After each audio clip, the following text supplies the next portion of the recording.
አይናችን ተይዞ እያለ አምላክ ከኛ ጋር ነው። ጉዞ አለ፣ ቤተ ክርስቲያን አለች፣ ቅዱስ ቁርባን አለ፣ ጠበል አለ። በክፉ መናፍስት ላይ ሊኖረን የሚገባውን እውነት እንማራለን። ግን አይናችን ተይዟል። ስለ ቤዛ እያወሩ እዚህም የማያስተውሉ ናቸው። ስለ ቤዛ እያወሩ አይናቸው አልተከፈተም። ስለ ቤዛ እያወሩ ይመራመራሉ። ስለ ቤዛ እያወሩ ይነጋገራሉ። ግን አይናቸው አልተከፈተም። አንድ ጋ መድቀቅ አይገርም? አንድ ጋ ሰብር ማለት፣ አንድ ጋ ብልሽት ማለት፣ አንድ ጋ መውረድ የሚያሳዝን ነው። ሌላው ዓለም መኖሩን አውቆት ሌላ መኖር ሲፈልግ፣ እኛ መኖር ጠፍቶን መኖርን በክፋት ውስጥ አንዱን አንዱ በመጣል እንፈልጋለን። እንደዛ እየሆነ እኮ ነው የምንሰጠው። ለእርኩስ ነገር ቅርብ ነን። ቅዱስ ለማለት ግን አንወድም። እርኩስ ለማለት ይስማማናል።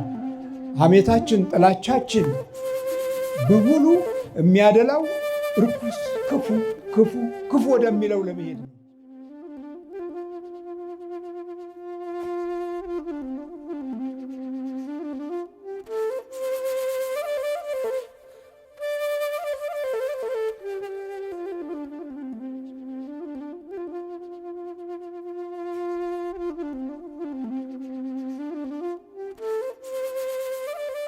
አባታችን ያስተምሩናል። ወደ አባታችንና መድረኩን ለመንፈስ ቅዱስ አስረክባለሁ።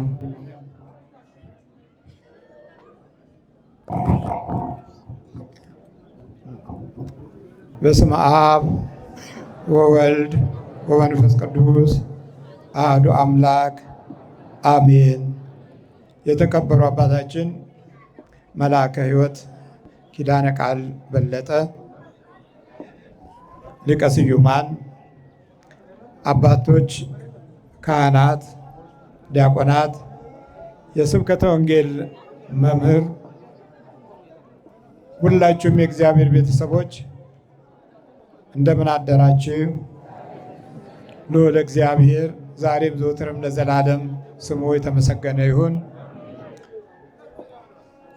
በዛሬው ዕለት ሙሽሮች በፊታችን ይገኛሉ። ለሙሽሮችም ፍቅር፣ ሰላም፣ ጸጋ፣ ሞገስ እንዲበዛላቸው እንመኛለን። እሺ፣ ዛሬ የዕለቱ ትምህርታችን በቅዱስ ሉቃስ 24 ከቁጥር 13 ጀምሮ ያለው ነው የተነበበው። እሱ ላይ እንቆያለን ማለት ነው። ርዕሳችን ከቀራንዮ ጉዞ ወደ መንደር ይሆናል። ከቀራንዮ ጉዞ ወደ መንደር የሚለውን እንይዛለን። ቀራንዮ ላይ የቆዩት ደቀ መዛሙርቶች ሲጓዙ የጉዟቸው አይነት ደግሞ እጅግ በጣም በሚደንቅ ሁኔታ ከዚህ በፊት ያዩባቸው የነበሩ አይኖቻቸው ተይዘው በተጨማሪም የመጠውለግ ባህሪ የሚታይባቸው ሆነው ከዛም በላይ ደግሞ እርስ በርስ የሚመራመሩ የሚናገሩ የነበሩ እንደሆነ ቅዱስ ሉቃስ ይነግረናል። ጉዞ ከቀራንዮ ጉዞ ወደ መንደር።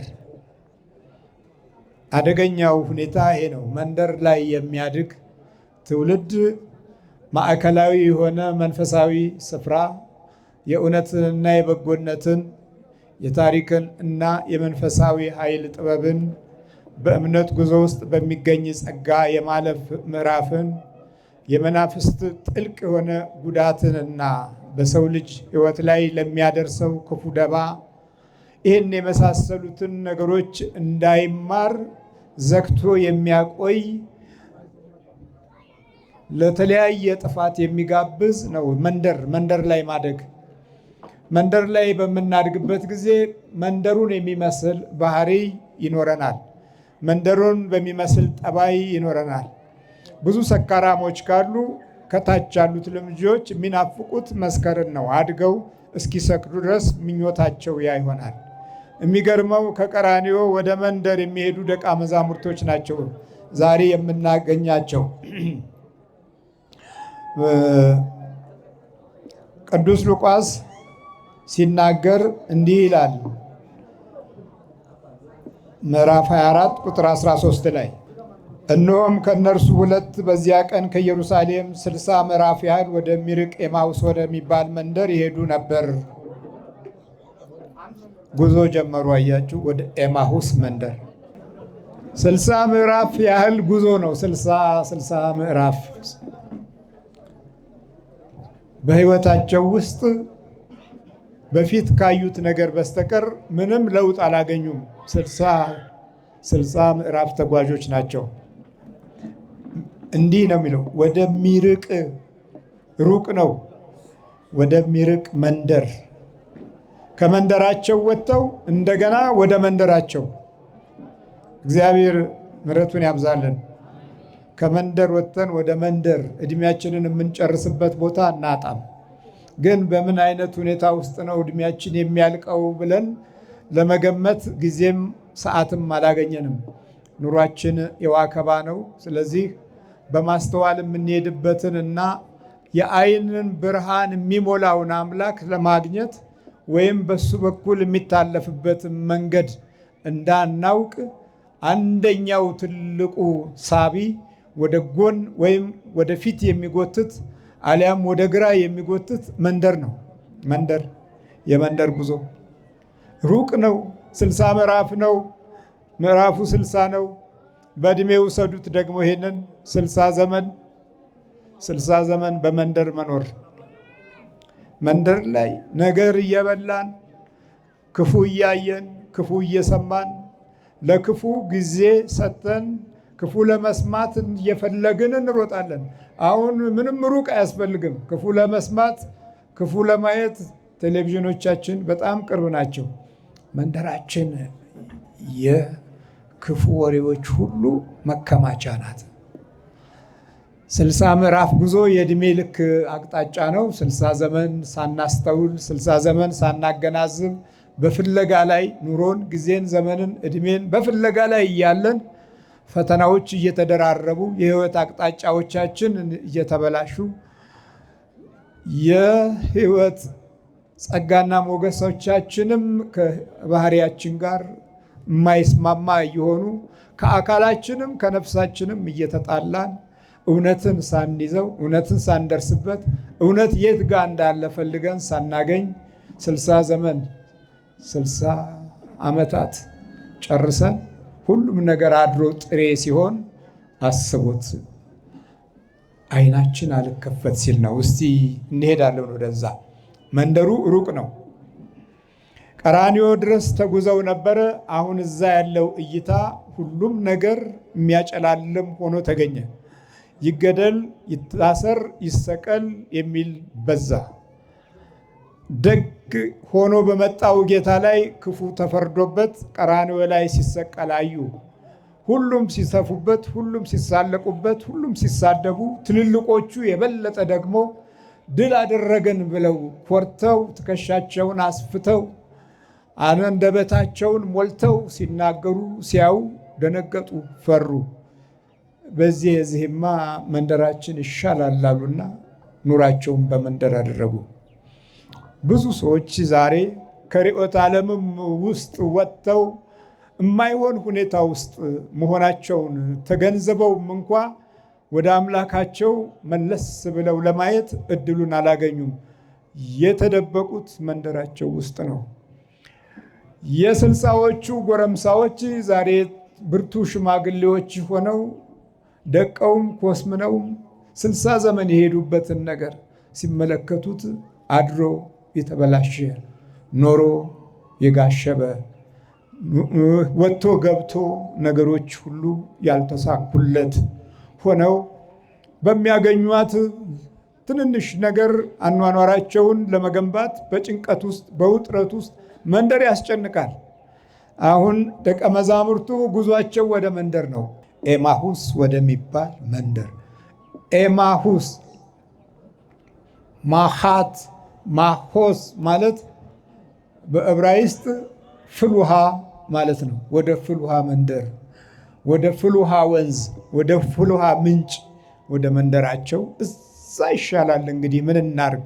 ያየነው አልሆነም፣ የተመለከትነው አልሆነም፣ የተቀበልነው አልሆነም እያሉ እየተጓዙ ነው። መንደር ይስብሃል። ሲስብህ መንደር ውስጥ ያለው ባህሪያት ከህይወት ውስጥ ሲዛመድ ከሃይማኖት ጋር ትጣላለህ፣ ከጸሎት ጋር ትጣላለህ።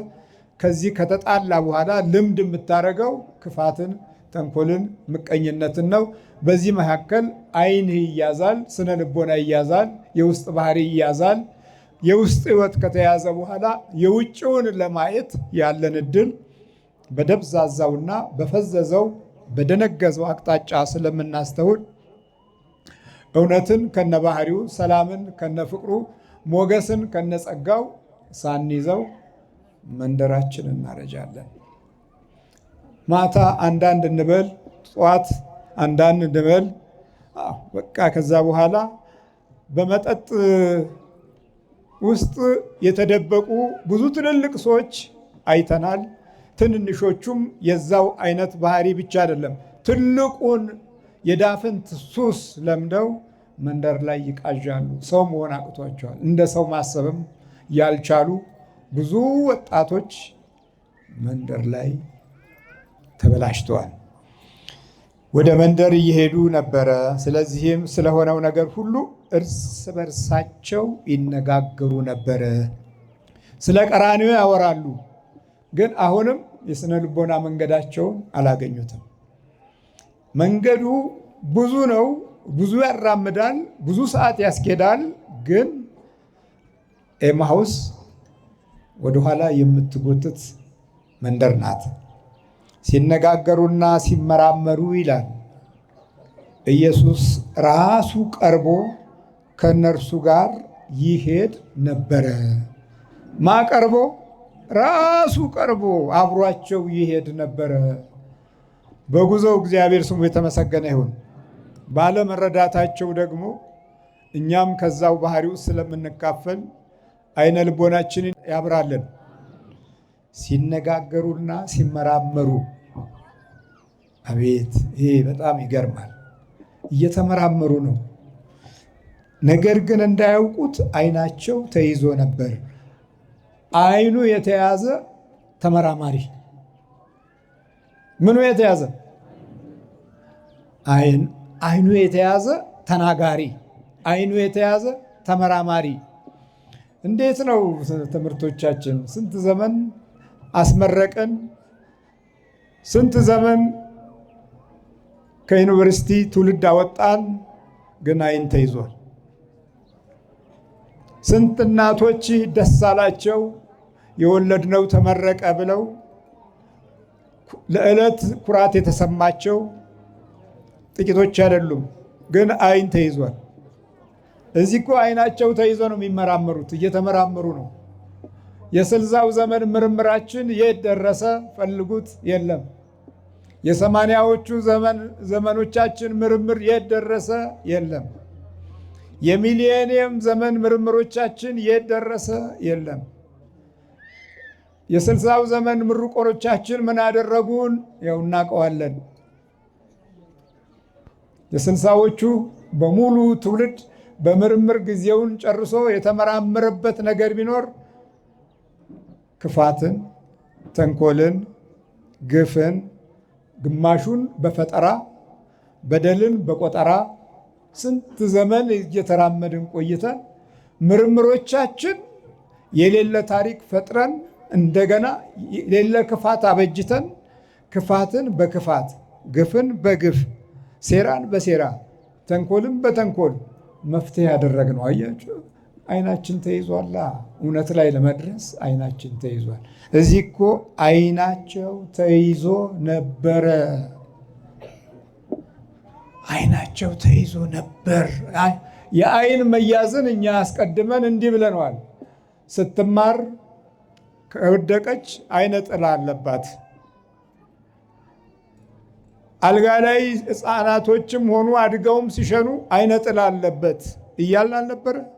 በፈቃደኝነት አይነ ጥላን በጥንካሬ ቦታ እንዲይዝ ትልቅ ግምት ሰጥተን ስያሜውን አዳብረን አይነ ጥላን አይነ ጥላ ብለነው ኖረናል።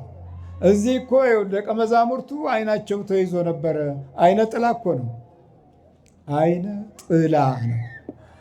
አይን ላይ የሚያጠላ ወደፊት የምታየውን ነገር ትክክል እንዳታይ የሚያደርግ ስታየው ባየህበት ልክ እሳቦትህ ሁሉ ክፉ እንዲሆን የሚገፋ እንዲሁ ዝም ብሎም አይን መጋረድ አይደለም የኛ የኢትዮጵያውያን ችግር።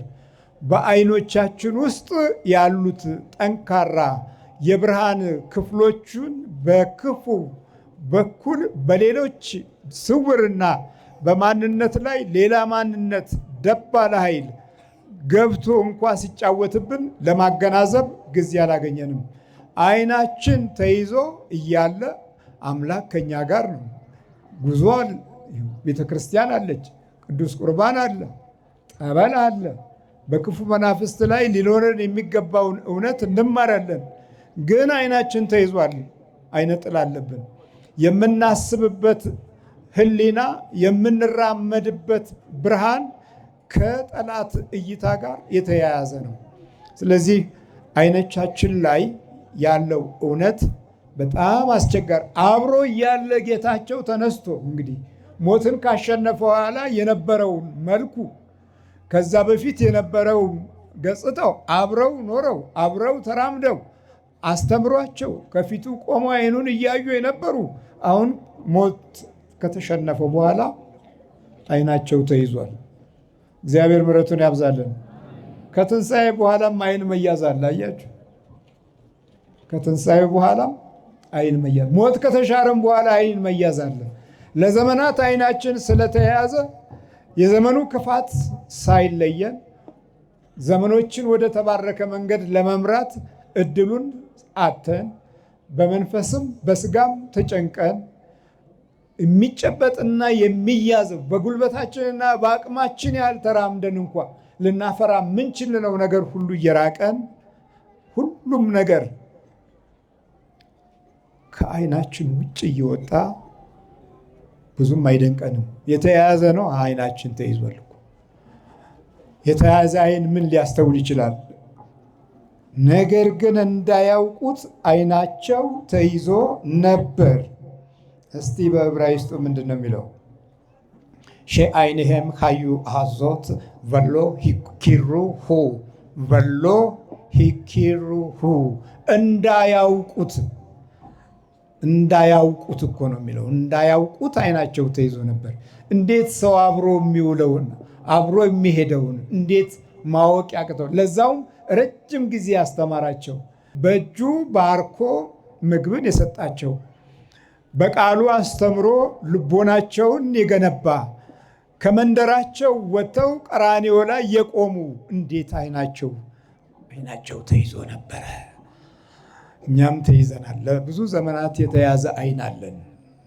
ልምምዶቻችንን አብዛኛው ክፉ እንዲሆን ዲያብሎስ በከፍተኛ ሁኔታ ሲሰራ፣ ቅኖችና በጎች የተባሉት ይህንን ለማሸነፍ እድሉን አጥተው ከክፋት ጋር ተባባሪ ሲሆኑ የአይን መያዝ ምልክቱ ከላይም ከታችም ሁሉም ቦታ ላይ የእይታ ግርዶሽ ሲጸናብን ሰላማችንንም ፍቅራችንንም በጎነታችንንም ሳንለየው ክፉ ለክፉ እየኖረ ሲሄድ ታዲያ ከዚህ የበለጠ ምን አይን መያዝ አለ? አይናቸው ተይዞ ነበር እንዳያውቁት። ቀጥሎ ደግሞ እርሱም እየጠወለጋችሁ ስትሄዱ እርስ በርሳችሁ የምትነጋገሯቸው እነዚህ ነገሮች ምንድናቸው አላቸው። እየጠወለጋችሁ አላቸው። እየጠወለጋችሁ ጉዞ ሄደን መጠውለግ። አያችሁ፣ መጠውለግ የሚለው ቃል በፊት ከነበረው ገጽታ መለወጥ። መጠውለግ የሚለው ቃል ለቡቃያና ለልምላሜ ሲሆን የነበረበትን የተፈጥሮ ባህሪ ማጣት ማለት ነው። መጠውለግ ማለት በሐሳቡም በእቅዱም መድከም ማለት ነው። ስንት ጊዜ ደከምን እኮ በሐሳባችንም በእቅዳችንም። አሁን ደክመናል። ያቀድነው ነገር በሙሉ ተሳካዋ የለም። አንዳንዴ እንደ ደመነፍስ እንኖራለን። እንደዚህ እንደ እንስሳቱ እንደ ደመነፍስ ማለት ምንድን ነው? አስበን አቃተን ብለን የተውነው ነገር በጣም ብዙ ነው። በዕቅዳችን ጠውልገናል፣ በምኞታችን ጠውልገናል፣ በቋንቋችን ጠውልገናል፣ በንግግራችን ጠውልገናል። በመጨረሻ በአካል እየጠወለግን ነው። አሁን ፊቶቻችን ሁሉ ብርሃናዊ ገጽታ አይታይባቸው። አንዱ ለአንዱ በጎ የሚያስብበትን ሕሊና በፍርሃት ውስጥ ስለሚያየው አንዱን አንዱ ይፈራዋል። አንዱ ለአንዱ ጭንቀቱ ነው። አንዱ ለአንዱ መከራው ነው። አንዱ ለአንዱ ሐሳቡ ስጋት ነው። አንዱ ለአንዱ ንግግሩ በሽታ ነው። አንዱ ለአንዱ ቋንቋው ፍዳ ነው፣ ፍርሃት ነው፣ ችግር ነው። ቋንቋው ራሱ ንግግሩ ጠወለጋ። አያችሁ፣ ክርስቶስ የሌለበት መንገድ ሁሉ ምንድን ነው ማለት ነው? መጠውለግ ነው። በክርስቲያናዊ ሕይወት ውስጥ ለጸሎትና ለምስጋና ጊዜ አልሰጠንም። አሁን እነሱ ቀራኔዮ ላይ እየጸለዩ ለመቆየት አልተመቻቸውም። ምቹ ነገር ያለው እንግዲህ መንደራችን ነው፣ ወደዛ እንሂድ ስል እሱ ደግሞ ተከትሏቸው አብሮ ይሄዳል። እየሄደ ያላዩት ጌታ፣ አብሮ እያለ ያልተመለከቱት ጌታ። አያችሁ፣ እግዚአብሔር ምሕረቱን ያብዛልን። እኛም ልክ እንደዚህ ሆነው ሲደግፈን ሲጠብቀን ማመስገን አልቻለም። እናማርራለን፣ በስራችን እናማርራለን። ስራችንን ክፉ ጨምረንበት ነው የምንሰራው። የግዴለሽነት ስራ ነው የምንሰራው። ለአንዱ ይጠቅማል ብለን አይደለም የምንሰራው። አጉድለን፣ አበላሽተን፣ አጥፍተን መልሰን ይሄው ሰራን እንላለን። ለሌላው ችግር ፈጥረን ነው የምንሰራው። ለዚህ ጠውልገናል። አቤት ስንል አቤቱታችን በሌላ አቅጣጫ ነው የሚተረጎመው። የሚገርም ነው። እኔ እንኳ ስንት ልብስ ላውንደሪ ስሰጥ ድብን አድርገው ብልሽትሽት አድርገው ገንዘቤም አልቀረ ልብሱን መበላሸቱ አልቀረ እንደው በቃ የሆነ ነገር አድርገውበት አንዳንዴ ምንም ሳይታጠብ ይመለሳል። እንደዚህ ነው። በትንንሹ ነገር እንኳ የእጃችን በረከት እውነተኛ አይደለም። የሆነ ግፍ አለበት፣ የሆነ ተንኮል አለበት፣ የሆነ መጥፎነት አለበት። ለአንዱ አንዱ የማሰቡ ምዕራፍ ላይ ክርስቲያናዊ ሕይወታችን አስተዋጽኦ አላደረገም። የክርስትናችን ባህሪ በጎነትን የሚገልጽበት ብቻ አይደለም፣ እውነተኝነትንና የተባረከ ነገር በትንሹ የምናድግበትን ተስፋ በትልቁ እያሰብን ትንሹንም እያጣን ሰቀቀን ውስጥ ገብተን እንማቅቃለን። እግዚአብሔር ምሕረቱን ያብዛልን። እየጠወለጋችሁ ነው የምትሄዱት። የሚመራመሩት እየጠወለጉ ነው። ዛሬም ምርምሮቻችን እንዲሁ ጠውልገን ነው የምንማረውም፣ ጠውልገን ነው። አስተማሪውም ጠውልጎ ነው፣ ተማሪውም ጠውልጎ ነው። በየቦታው የህይወትና የሀሳብ የዕቅድና የመርህ መጠውለግ የሚታይብን ነን። በተናጠል ሰው መሆናችን ላይ ደባል ኃይል ስላለ ያ ኃይል ረጅም ዘመን ከህይወታችን ጋር ተባብሯል። ይሄውም ክፉ መንፈስ ነው። በመጽሐፍ ቅዱስ ውስጥ ስለ ክፉ መንፈስ በብዛት ሲነገር፣ ዛሬ ስለ ክፉ መንፈስ ስንናገር በዚህ በሳይኮሎጂ የተደነባበሩና ሀሳባቸው ሁሉ በፍልስፍና ውስጥ የቃዡ ሁል ጊዜ ስለ መንፈስ ይሏችኋል። ሁሌ ስለ መንፈስ እንዲህ ብሎ ነበር እኮ ዮሐንስ መልእክት ላይ ከእግዚአብሔር ከሆንን ዓለም በመላው በክፉ እንደተያዘ እናውቃለን። እዚህ ጋር ምን አድርጓል? ዓይናቸው ተይዞ ነበረ እንዳያውቁት ጌታቸውን፣ አምላካቸውን፣ ፈጣሪያቸውን ደቀ መዝሙር ሆነው ሐዋርያ ሆነው ቀለዮጳና ሉቃስ እኮ ናቸው። ለዛው ነገ ብዙ የሚጠብቃቸው ነገው ተስፋ ኃያል የነበረ አቋም የነበራቸው እዚህ ጠወለጉና ወደ መንደራቸው። ወደ መንደር ሲኬድ እንዲመጠውለግ ነው። በሱስ ይጠወልጋል፣ በአመል ይጠወልጋል። ዛሬ አብዛኛው ሲጋራ ካላጨሰ መልካም የማይናገር አለ። ጫት ካልቃመ ገበያው የማይታየው ተስፋው በጫት ውስጥ በምርቃና ውስጥ ካልሆነ ይሄ ሁሉ ክርስቲያን ነው። እንግዲህ አብዛኛው ክርስቲያን ነው። ክርስትናችን ክፉን የበለጠ ያዳበረ ለምን ሆነ ብለን ስንጠይቅ በክፉ ስለተያዝን ነዋ።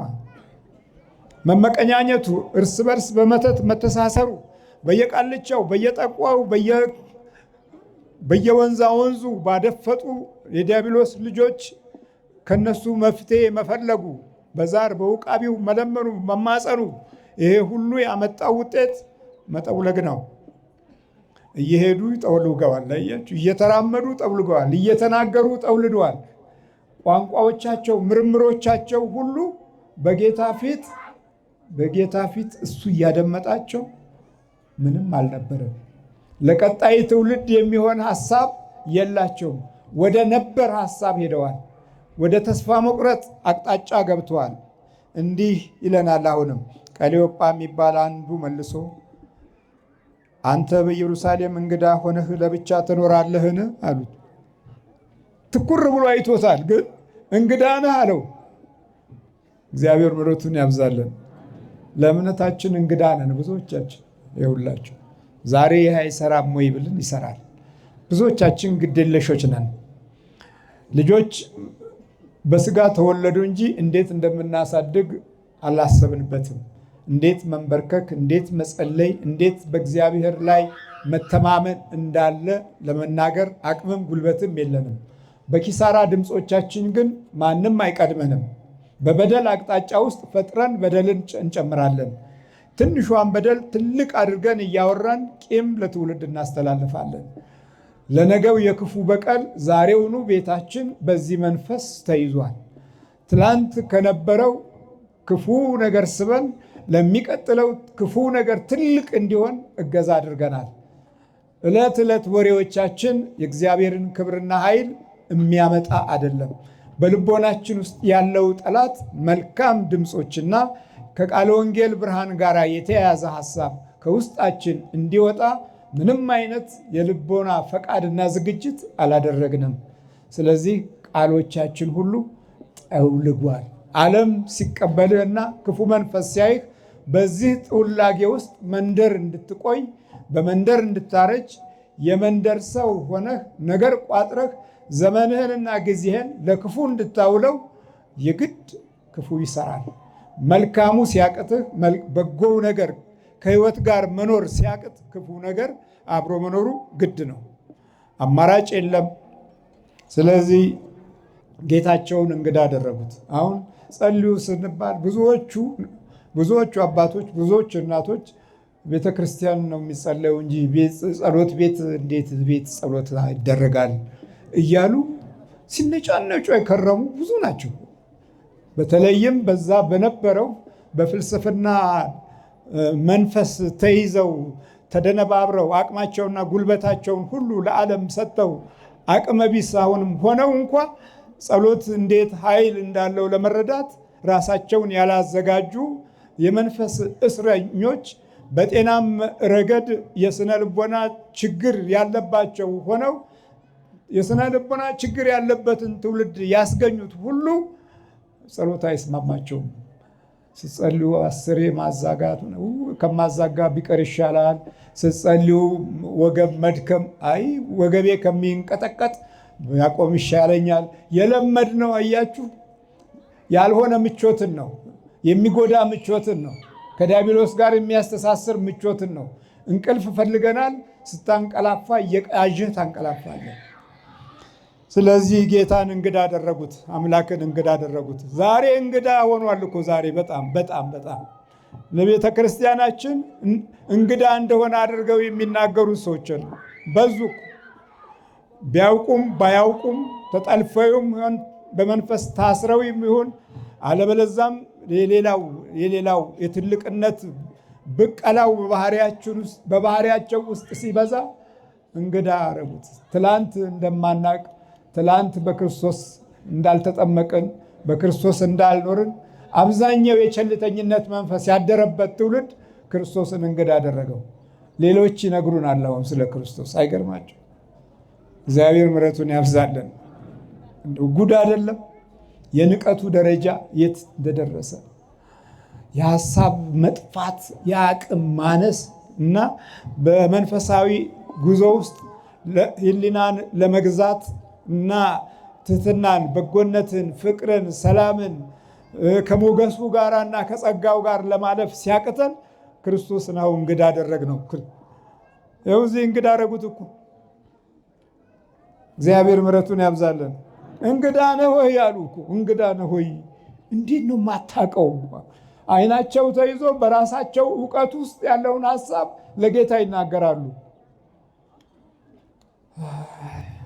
ከዛም ሊናገር አሁንም እየተናገሩ ናቸው ያሉት። የሚያወሩት ግን እንደኛ ነው። ዛሬም እንደኛ እንግዳ፣ ለጸሎት እንግዳ፣ ለመንበርከክ እንግዳ፣ ጸሎት ቤት ሰርቶ ለመማፀን እንግዳ። ዲያብሎስ ቀድሞ ለጀበናው ቤት አስተካክሏል። ዲያብሎስ ቀድሞ ለጣዖት የምናየውን ጣዖት አስተካክሎልናል። ዲያብሎስ ቀድሞ የምናየውን ቴሌቪዥን አስተካክሎልናል። ሁል ጊዜ ክፉ ነገር እየሰማ ክፉን እንድትለምደው በቃ ለመድከው እኮ። አሁን መልካም ነገር ሲሰራ ይገርመሃል። አሁን ደግ ነገር ተሰራ በጣም እንናደዳለን። አሁን ያበሳጨናል። መልካሙ ነገር ሲሰራ ነው የምንበሳጨው። ክፉንማ ለመድ ነው። ስለዚህ በኢየሩሳሌም አንተ እንግዳ ሆንህ፣ ለብቻ ነው የምትኖረው። በእነዚህ ቀኖች በዚህ የሆነውን ነገር አታውቅምን አለው። እርሱም ይህ ምንድን ነው አላቸው። እነርሱም እንዲህ አሉት፣ በእግዚአብሔርና በሕዝቡ ሁሉ ፊት በሥራና በቃል ብርቱ ነቢይ ስለነበረው ስለ ናዝሬቱ ስለ ኢየሱስ እርሱን የካህናት አለቆችና መኳንንቶቻችን ለሞት ፍርድ እንዴት አሳልፈው እንደሰጡትና እንደሰቀሉት ነው። መኳንንቶችንም ካህናቶችንም አሟቸው፣ ሰቀሉት። እኛ ሌላ መስሎን ነበረ። እንዲህ አለንም፣ እኛ ግን እስራኤልን እንዲቤዥ ያለው እርሱ እንደሆነ ተስፋ አድርገን ነበረ። ሰሞኑን የምንጫጫው በቤዛ ነው አይደል? በቤዛ እንጫጫለን። እነዚህም ሰዎች እንዲህ ብለዋል፣ እስራኤልን እንዲቤዥ ያለው እርሱ እንደሆነ ተስፋ አድርገን ነበረ። ይሄ ሁሉ ወዴት እየሄዱ ነው? ወደ መንደር። ወደ መንደር ሲጓዙ በነበር ነው የሚጓዙት። ክርስትናን በነበር፣ ሕይወትን በነበር። አያችሁ፣ ሕይወትን በነበር፣ የአምላክን ተስፋ በነበር፣ የኪዳኑን ቃል በነበር ነበረ እያሉ ነው። አሁን ተስፋ ቆርጠዋል። እግዚአብሔር ተስፋችንን ይመልስልን። አቤት በነበር የነበር ጉዞ ነበረ እያሉ እየሆነ ያለውን እውነታ አሁን ትተውታል። የትዝታቸው ማዕበል መንደሯ ነች። ሲሄዱ የሚያመሹት ወደ መንደር ነው። ጊዜና ሰዓቱ በመንገድ ላይ ነው የሚያልቀው። በነበር እያለቀ ነው። ነበር እኛ ነበር እያል ፍቅር አተን፣ ፍቅር ስለሌለን ሌሎች ፍቅር ስላልሰጠናቸው ፍቅር ወደሚያገኙበት ሲሄዱ ዲያብሎስ ደግሞ በፍቅር ይቀበላል። ሰዶማውያን ይፋቀራሉ፣ አቤት ይተባበራሉ። መናፍቅ ይተጋገዛል፣ ይተባበራል። አንተ ታማለህ፣ ታሳድዳለህ፣ ትነቅላለህ፣ ትቀማለህ፣ ታታልላለህ። ግን የክርስቲያን ልጅ ነህ፣ የክርስቲያን ልጅ ነህ። ስለዚህ የመንደር ጉዞ እዚህ ስለ ቤዛ እስራኤልን የሚቤዥ ያለው እርሱ እንደሆነ ነበረ። ቤዛ ምንድን ነው? አሁን ግራ ስለገባን ቃላት እየመረጥን የሆነ እንትን እያወጣን ከዛ በኋላ በዛ ላይ ቢቸግረን እኮ ነው ማመን ስላቃተን የእውነትን መንገድ መለየት ወይም ከብዶን አሊያም ደግሞ ያለመድነው ስለሆነ ቃላት መርጠን በዛ ውስጥ አንድ ትልቅ ሐሳብ የፈጠርን እየመሰለ። ቤዛ ማለት እኮ ለሌላው ዋጋ መክፈል ማለት ነው። ምን ማለት ነው? ዋጋ መክፈል ማለት ለድሃው ካበላህ ካጠጣህ በተራበበት ሕይወት ውስጥ ከተገኘህ ምን ሆንክ ማለት ነው? እግዚአብሔር ቤዛ አንተን አደረገ ማለት ነው። ለሌላው ተስፋ ከሆንክ ቤዛ ሆንክ ማለት ነው። ለትውልድ አርቀህ ማሰብ ከቻልክ ቤዛ ሆንክ ማለት ነው። የስልሳዎቹ ዘመን ቤዛ አላስቀመጡልንም። ተስፋ የሚሆን ነገር አልተቀመጠልንም። የሰማንያዎቹንም ዘመን ስናይ ተስፋ የሚሆን ነገር አልተቀመጠልንም። ስለዚህ እኛ ቤዛዎች ነን ወይ? ቃሉን ያተረፍነው እንጂ በሕይወት በአካል በተግባር በሐሳብ በእቅድ ቤዛ። ይህ እንደውም የቤዛ ምቀኞች ነን። በጣም ያሳዝናል። የቤዛ ምቀኞች ነን። እንዴት ነው ምቀኝነታችን? አፍዘው አደንግዘው እሰረው ካል የቤዛ ጠላቶች ነን። ስለዚህ አሁን የምንጣላው በቃሏ ብቻ ቤዛ በምትለው ሐሳብ የረቀቃ ምስጢር እንዳላት አድርገን የምንናገረው እኛ ስላልተገበር ነውና ሌሎች በተገበሩት ሕይወት ውስጥ እውነትን አሳልፈው ለእኛ ባኖሩት ውስጥ ስለከዳን የካህዲነት መንፈስ ስለተጣናወተን በጣም ይገርመናል። ቤዛ ቃሉ እንደገና የሚከብደን አይነት ሆነ። ታዲያ እመቤታችን ትልቁን ጌታ ፈጣሪን ወልዳ ወደ ግብፅ ይዛ ተሰዳ ከሄሮድስ አምልጣ እንደገና ደግሞ ይዛ ተሸክማ በአይሮፕላን አይደለም በእግር ነው። ከግብፅ ሲና በረሃም በሙሉ 40 ዓመት የዞሩትን ምድር እሷም ተጉዛ ተሸክማ ለቀራንዮ መስቀል ላይ ስታበቃ ቤዛ ከዚህ የበለጠ ቤዛ አለ? ያልሰራነው ስራ ስላለ መስራት ስላቃተን በቃሉ እንጣላለን። ዛሬ ምቀኞች ነን፣ በቃሉም ምቀኞች ነን። አሁን የተጣለንበት ቤዛ የሚለው ቃል ራሱ የኛ ትልቅ ምቀኝነት ነው። ምቀኞች ነን። ለርኩስ ነገር ቅርብ ነን። ቅዱስ ለማለት ግን አንወድም። እርኩስ ለማለት ይስማማናል። ሐሜታችን፣ ጥላቻችን በሙሉ የሚያደላው እርኩስ፣ ክፉ ወደሚለው ለመሄድ ነው። ሐሜቶቻችን ሁሉ የሚያገለግሉት ያንኑ የሚተካ ነው። እዚህ ጋር ወደ መንደር ሲሄዱ በቤዛ ጉዳይ ላይ ተስፋ ቆረጡ። አይዟችሁ ተስፋ አትቁረጡ፣ እመቤታችን ቤዛችን ናት፣ ክርስቶስም ቤዛችን ነው። እሱ ምን አደረገልን? የደም ቤዛ ሰጠን። እሱ በስጋውና በደሙ በኩል ምን አደረገልን? ቤዛ ሰጠን። እመቤታችን ምን አደረገልን? አዘጋጅታ ሰጠች። በእግዚአብሔር አብ ቃል በኩል ቃል ስጋ ሆነ። ስጋው የማን ነው? የእመቤታችን። ቃል እግዚአብሔር ነበረ፣ ቃልም እግዚአብሔር ነበረ። ቃል ስጋ ሆነ፣ ጸጋንና እውነትን ተመልቶ በእኛ አደረ። ጸጋንና እውነት ከኛ ሲጠፋ ዲያብሎስ ጸጋና እውነት ሲነጥቀን ቋንቋ መረጣ ውስጥ ገብተን እንሰቃያለን። የጎደለን ግን ያልተገለጠ ዓይንና ጸጋና እውነት ነው ከነሞገሱ። ይሄ እምቢ ስላለን በቃ የዘመኑ መጨረሻ ላይ ያለን ትውልዶች ምልክቱም ይኸው ነው። የምጥ ጣር መጀመሪያ ይሆናል አላለም? ሕዝብ በሕዝብ ላይ፣ መንግስት በመንግስት ላይ ይነሳል የሚለው ቃል እውነት ነው። ዛሬ ዓለም በመላው ተተራምሷል። የተወለደው ትውልድ ለሰብአዊ ፍጡርነት ራሱን የሚያዘጋጅበትን መንገድ ከቤተሰብም ከታሪክም ከእምነትም አላገኘም። ስለዚህ በቤዛ ጉዳይ ላይ ተስፋ ቆርጠው እየተጓዙ እያለ እርሱ ደግሞም ከዚህ ሁሉ ጋር ይህ ከሆነ ዛሬ 3ኛ ቀን ነው። በ3ኛው ቀን ወደ መንደር ተመልከቱ። ይህ 3ኛ ቀን ነው። ደግሞም ከኛ ውስጥ ማልደው ከመቃብር ዘንድ የነበሩት አንዳንድ ሴቶች አስገረሙን። የሚነግሩት እኮ ለጌታ ነው፣ ለራሱ ለባለቤቱ ነው የሚያወሩት እኮ። አቤት አላግባብ እያወራንን ያለ ነው። አላግባብ ነው ድምፆቻችን። ድምፅ ይወለዳል፣ ቋንቋም ይወለዳል። ከዘመን ትቀበላለህ፣ ከጊዜ ትቀበላለህ፣ ከእውቀት ትቀበላለህ፣ ከትምህርት ትቀበላለህ፣ ከመንደርህም ትቀበላለህ፣ ከቤተሰብህም ትቀበላለህ። በዚህ ምርጫ ውስጥ የተባረከ ለማድረግ ጊዜ ካላገኘህ ቋንቋው ራሱ ክፉ ይሆናል። እና እዚህ አስገረሙን። ስጋውን ባጡ ጊዜ ሕያው ነው የሚሉ የመላእክትን ራእይ ደግሞ አየን ሲሉ መጥተው ነበረ። ከኛ ጋር ከነበሩት ወደ መቃብር ሄደው ሴቶች እንደተናገሩት ሆኖ አገኙት። እርሱን ግን አላዩትም። እርሱም አላቸው እናንተ የማታስተውሉ ምን አላቸው? እናንተ የማታስተውሉ። ሳናስተውል ስንት ዘመን ሮጥን። በበርህ ላይ ያለው በረከትን ረስተኸውና ሳታቀው ዓይን ሳይገለጥ ቀርቶ ከሩቅ ስትፈልግ ዕድሜ የጨረስክበት ጊዜ ስንት ነው?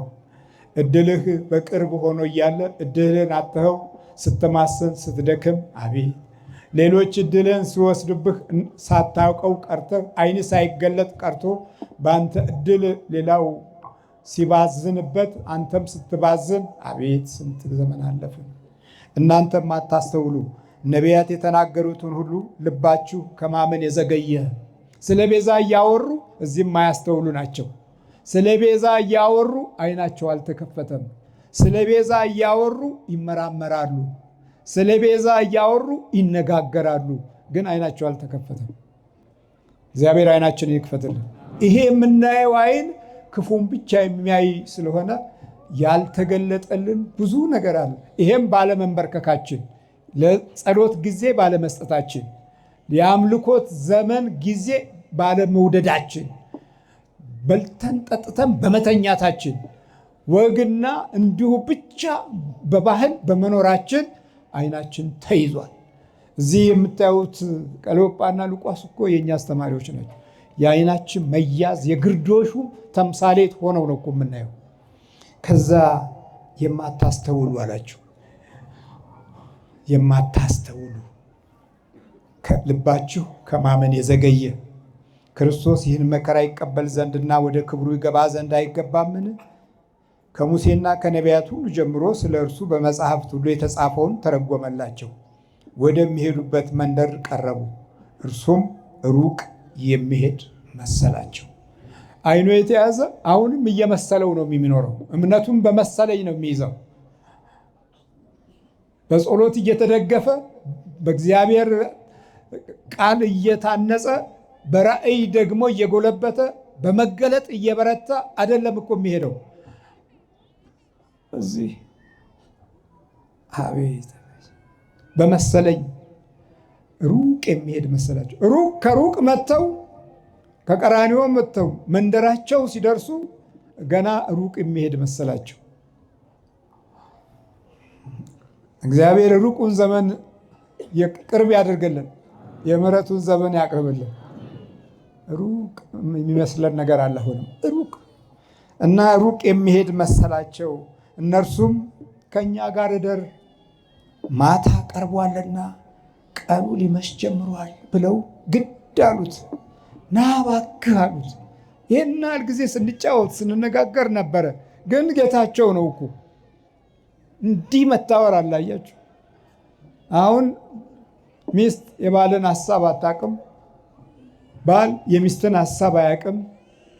በሀሳብ ንግግሩ ሲወጣ ይጣላሉ። ቋንቋው ሲገለጥ እኔ እኮ እንዲህ መሆንሽን አላቅም ነበረ፣ ኧረ እኮ አንተ እንዲህ መሆንን አላቅም ነበረ። ብዙ ቤት የምንጮኸው ጩኸት ነው ይሄ። እኔ እኮ እንዲህ ትመስለኝ አልነበረም፣ አንተም እኮ እንዲህ የምትመስለኝ አልነበረም። ኧረ የሆነ ድብብቆሽ አለ፣ የባህሪ ድብብቆሽ፣ ያልታየ ድብብቆሽ፣ የማይገለጥ ድብብቆሽ። ይህንን ድብብቆሽ ለማወቅ እድሉን የሚያገኙት እንዲህ ነው። ቀኑ መሽቷል፣ ስለዚህ ምን በል ከእኛ ጋር እደር። እግዚአብሔር ስሙ የተመሰገነ ይሁን። ዘመኑ መሽቷል። አሁን ከእኛ ጋር እደር ማለት አለብን። የክርስቶስ ሥጋና ደምን እየወሰድን ከእኛ ጋር ምን በል እደር። ማደር ሲጀምር ከአንተ ጋር ይውላል። አየህ? ወይም ማደር ሲጀምር ማየት የሚገባህን እንድታይ ሰውነትህ በእሱ ይታዘዛል። ማየት የሚገባህን እንድታይ የሚያደርግህ እግዚአብሔር ብቻ ነው። ከሰዎች ላይ ዓይናችንን ጥለን ነበር፣ ተስፋ አድርገን ነበር። ከዩኒቨርሲቲ ተስፋ አድርገን ነበር። ከትላልቆቹ ተስፋ አድርገን ነበር። ከምሁራን ተስፋ አድርገን ነበር። ከሊቀ ሊቃውንት ተስፋ አድርገን ነበር። የለም። ነገሮች ሁሉ በጠበቅነው መንገድ አልሄደም። ቀኑ መሽቷል። ይኸውልህ እዚህ መሽቷል፣ አቀላልቷል፣ ሊመስ ጀምሯል አለ። ከዛ ከእኛ ጋር እደር ብለው በግድ አሉት። ከእነርሱም ጋር ሊያድር ገባ። እስካሁን አላወቁትም። እየሰማችሁ ነው?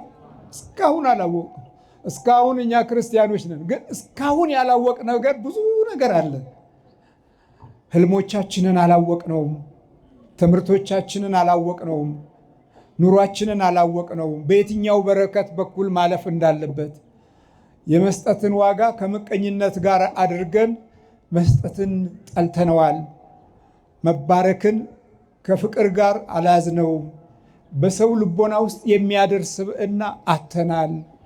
አንዱ የአንዱ መፍትሄ መሆኑን አቅም አንሶታል። ሁሉም በአንድ አቅጣጫ ደቋል። አንድ ጋር መድቀቅ አይገርም? አንድ ጋር ስብር ማለት፣ አንድ ጋር ብልሽት ማለት፣ አንድ ጋር መውረድ የሚያሳዝን ነው።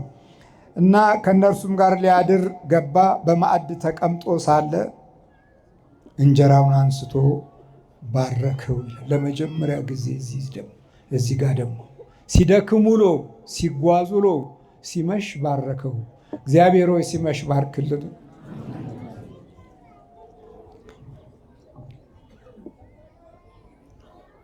ዘመን ሲመሽ፣ ጊዜ ሲመሽ፣ ሰው ሲመሽ፣ ዓመታት ሲመሹ፣ ዕለት ሲመሽ፣ ትውልድ ሲመሽ እግዚአብሔር ካልባረከ አይሆንም እና አንስቶ ባረከው፣ ቆርሶም ሰጣቸው። ዓይናቸው ተከፈተ። እግዚአብሔር ስሙ የተመሰገነ ይሁን።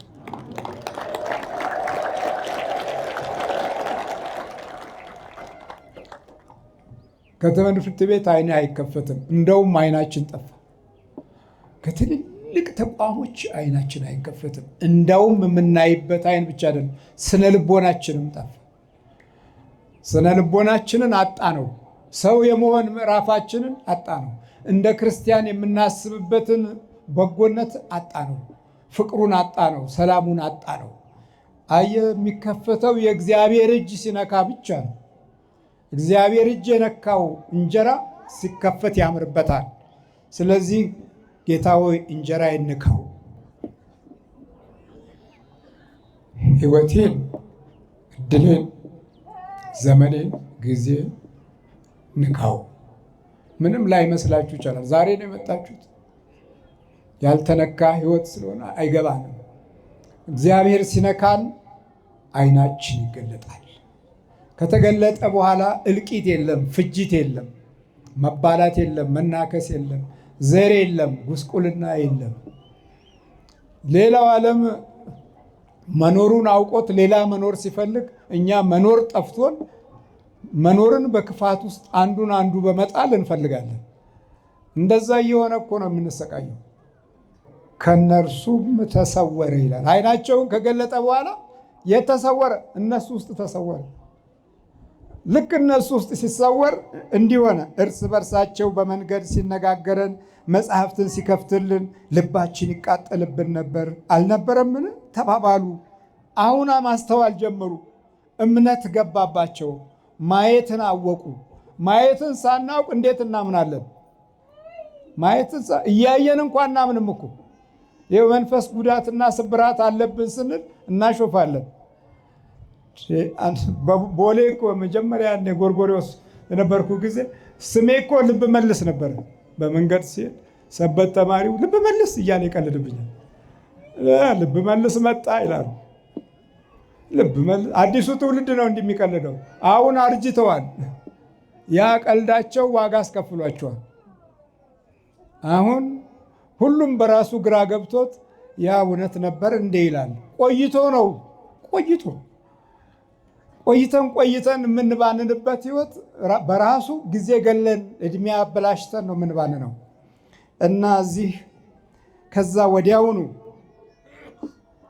በዚያች ሰዓት ተነስተው ወደ ኢየሩሳሌም ተመለሱ።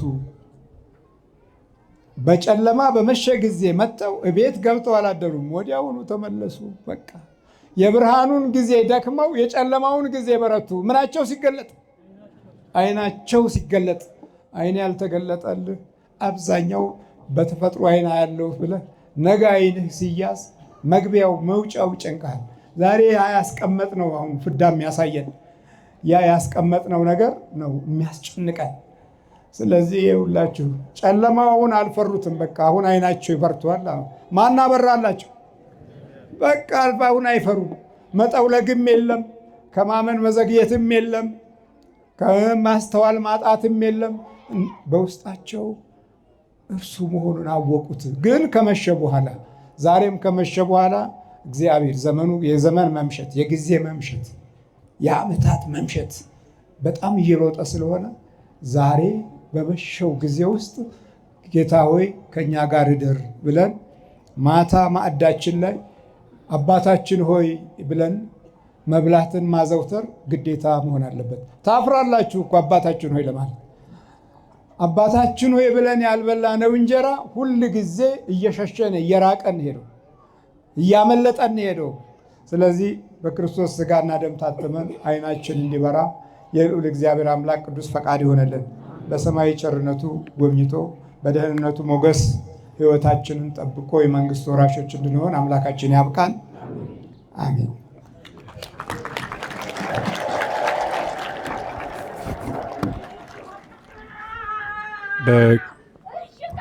በክቡር አባታችን መምህራችን መልአከ መንክራት መምህር ግርማ ወልዱ ያድሮ ያስተማረን የመከረን የገሰጸን የአባቶቻችን አምላክ እግዚአብሔር ስሙ ለዘላለም የተመሰገነ ይሁን። ስሙ የተመሰገነ ይሁን። ስሙ የተመሰገነ ይሁን። ለመምህራችን ለአባታችን ቃለ ሕይወትን ያሰማልን። ኧረ ተናገሩ። ቃለ ሕይወትን ያሰማልን። ቃለ ሕይወትን ያሰማልን። ቃለ ሕይወትን ያሰማልን። በእድሜ በጸጋ እግዚአብሔር አምላካችን ይጠብቅልን፣ ያቆይልን። የአገልግሎት ዘመናቸውን እግዚአብሔር ረጅም ያደርግልን። እንግዲህ በወንጌል ድካም ባለው በዚህ አገልግሎት 20 ዓመት 30 ዓመት ማገልገል ቀላል አይደለም እና እግዚአብሔር ከዚህ በላይ ይባርካቸው፣ ይጠብቃቸው፣ ጸጋቸውን ከዚህ በላይ ያብዛላቸው። እግዚአብሔርን እልል ብላችሁ አመስግኑላቸው።